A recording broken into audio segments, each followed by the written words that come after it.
All right, welcome to video number 2 for social psychology. I'm going to try to do a better job for you this time.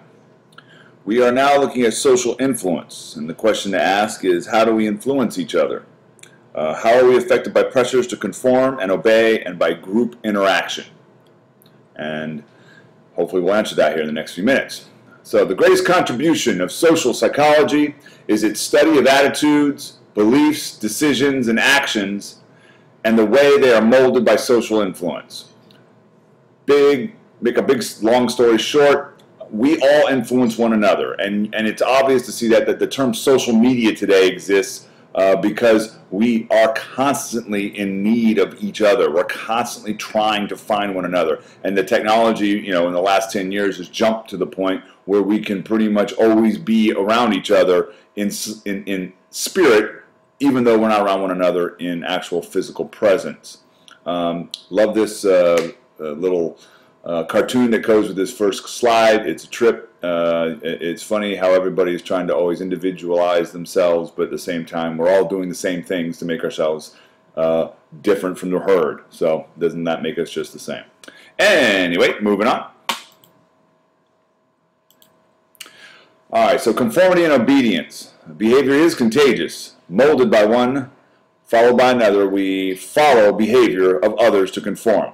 A lot of reasons here, not the least of which is we conform because the group provides safety. You go back thousands of years, and you didn't want to be the person ostracized when we were all living on the plains of some great land somewhere, and they had all these wild animals that could kill us with no problem. We needed the group to survive, and so it provided safety. It was also very effective, and we're great at mimicking one another. So we don't need to always learn our lessons by doing. We can watch someone else put their finger on the iron, burn themselves, and then we don't have to do it. We realize, okay, that looks like it hurt, and they're crying and screaming, and I'm not going to do that. Okay, unless you're my son, then he'll do it. But that's another story for another time. Other behaviors may be an expression of compliance, obedience toward authority. And again, that kind of comes as we're pack animals. We always have been, and there's always a hierarchy. And whether we like it or not, there seems to always be an alpha male and an omega male. There just seems to be a top and a bottom.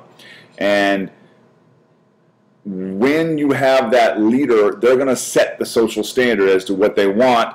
And again, if you tick off the leader, you're going to be ostracized from the herd, and we don't want that. So we're always looking to make sure that we're doing the right social thing. That's socially accepted norms, which we'll get to talking about here in a little bit. All right, next, the chameleon effect. Okay.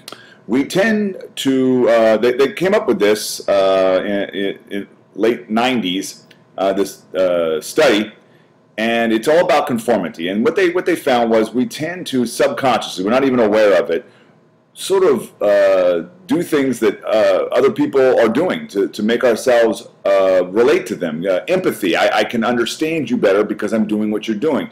And in this study here, they had someone rub their face, a Confederate in the study who's in on it, and or shake their foot, and that's where you would have someone participating in the study. They were watching to see if they did the same thing or how many times they did the same thing in a certain period of time, and the results show that they would do the same.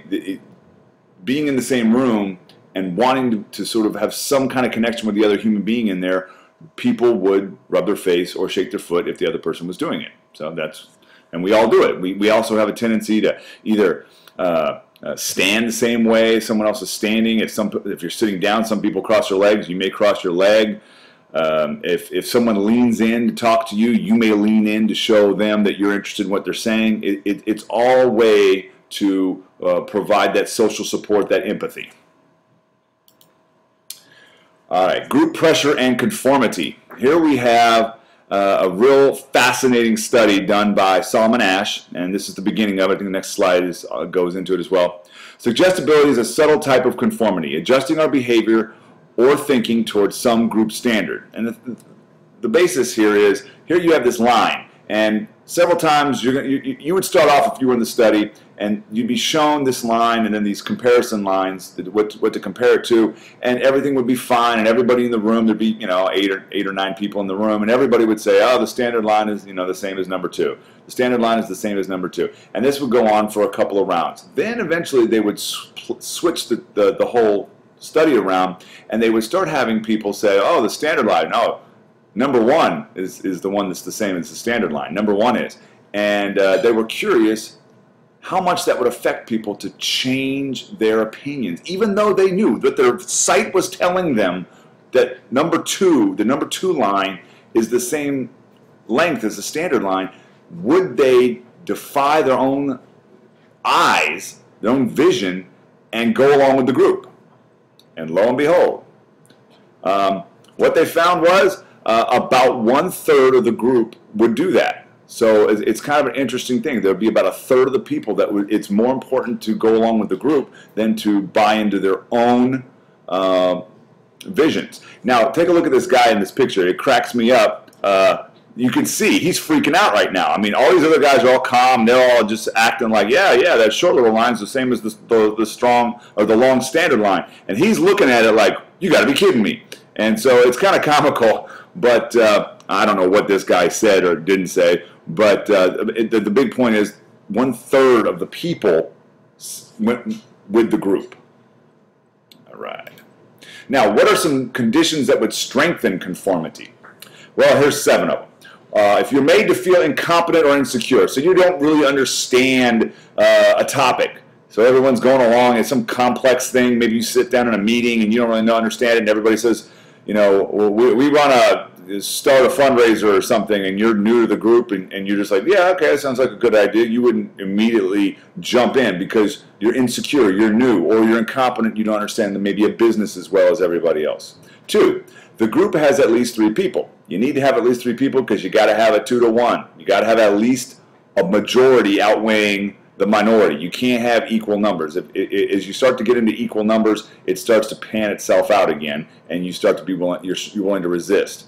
Okay, now it says at least 3. I'm just saying as you get more and more, and the people are all moving in one direction, and you don't agree with them, you're more likely to conform. Now, if the group is unanimous. Yeah, that's another one. So obviously, if there's some dissenters can unite. There's someone to unite with. But if most of the people are moving in one direction, you will definitely go along with them, or more likely to. 1 admires the group's status and attractiveness. Now, if you are sort of a fan of them, or want to be part of this group, or you've been working a long time to be in this group, and you get there, so you admire it. It's not like you know, you're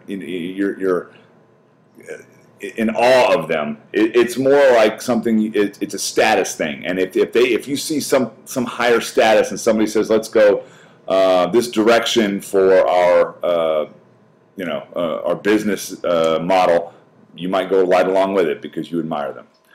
1 has no prior commitment or response, so you haven't said anything yet. That's pretty obvious. And 6, the group observes one's behavior, so they're aware. They see what you're doing. Okay. So that matters. If you could object without anyone knowing, you're more likely to do it. But if you have to object by standing up in a meeting of people and saying, I will not do this, or something, you're more likely to move to go into the conformity, go along and conform to the group. One's culture strongly encourages respect for a social standard. So if you have this emotional pull that is something you've been raised with year in and year out of your life, that is a very, very strong point. For instance, I think the Japanese culture, I don't think everybody really thought it was a great idea to bomb America in Pearl Harbor. But the leadership at the time wanted to move in that direction. Their culture has a very strong respect, okay, for following the leaders, despite what you personally believe, okay? So they did it, and you know what happened from that. All right, so I think this is going to be the end of this video, and then the next one will be right up. I just want to show you my cool shirt from Iron Man. Okay, I have to add a caveat here. I've just been corrected by my wife. that I was being a bit sexist. So I'm going to fix this. You can have an alpha female in lots of type of animals groups out there. My mistake. I did not mean to leave out females or in any way offend anyone who happens to be not male. Okay? See ya.